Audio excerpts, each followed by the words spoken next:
all these guys are volunteers. Right. What is that? I mean, think about men who are real masculine, and have you ever met someone like that? But then when it's time to like show up for a fight, yep, they're gone. Mhm. They don't. they disappear. Yeah. Yep. This dude was in a position where he wasn't going to have to fight. Yeah. Sit at home. He didn't need to. Didn't need to.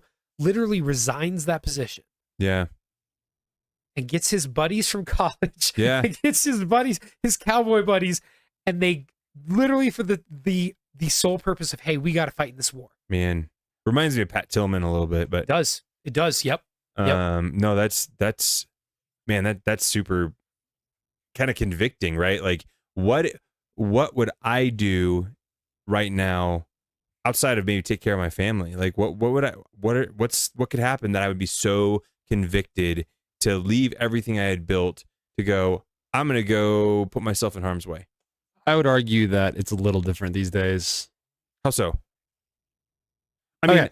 So if I was going to fight a war in World War III, it wouldn't be bombs and bullets. It would be dollars and cents. sure. Sure. China, like that's one of the big theories out there right now. China owns most of our debt. Then you can actually buy a lot of political power. There's a lot of propaganda. So in other words, Right. the biggest fronts being fought typically are not the ones where you have soldiers on the ground. Sure. And I wasn't necessarily saying war. Well, no, but what I mean is like the fight then looks very different on a day-to-day basis. Oh, yeah. Sure. Well, So- I mean, now you can push a button and blow up. You can, but Literally like hundreds of people, thousands of people. to Tim's point, you're like, I don't know if I could leave. But I'm like, I'm not blowing this whole thing up to some sort of a grand scheme, but Sure. this is our efforts to put a voice of sanity, at least what we deem as sanity, back into society, right? Right. Yeah. Yeah. This no. is on some level, this is us joining a fight. I get what you're Sure, saying. and that's I fair. think So what he's I'm- trying to point out, though, is that It's a gut check. It is. yeah, it's but it's one of those things that like this right here isn't really putting me in harm's way.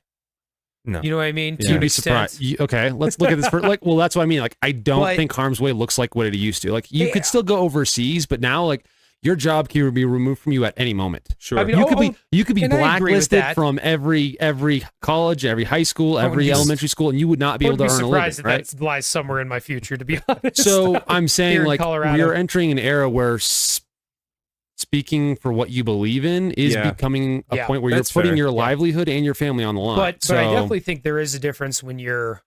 Yeah, There's a again, difference. I have no idea what it's like to put myself into war. Yeah. Put No. myself into a position like that. Yeah. And I don't want to pretend that I know what that would be like yet. But it does, when you have a guy who's, think about it, he grew up rich, grew up pampered Yeah. to an extent, but not really, because his dad said it doesn't matter if we're rich, you're still going to work. You know what I mean? Yeah. And you can see it in him, that honor, that sense of duty. We talked about that a little bit with Audie Murphy, that idea of it is my duty to serve my country. It's my Sure. duty to fight in this war. And to an extent, you see quite a bit of justice in this war. We see a lot of camaraderie with the United States looking at Cuba and saying, look, we have this, country that's being controlled by a European power and wants their freedom. Wow, who does that sound like? Us. Well, sure. Sounds, and a lot of people felt that kinship. And, some people would say, well, Teddy Roosevelt only wanted to fight because he wanted some clout. But he had clout. He Yeah. had it. No, yeah, he he was had- higher rank. He's Yeah. high ranking in the military. He's got this cushion. He was fine. Yeah. But instead, he threw himself into harm's way. And that tells me a lot about his sense of duty, honor, and Sure. that discipline from his childhood, And Yeah. you can see that coming through. It shows a lot about his character. And the fact that he didn't just hang back, he was up there with the guys. You know what I Yeah. mean? And that's that again is where we get into that whole idea of leadership, right? Yeah. Person who's always willing to go first.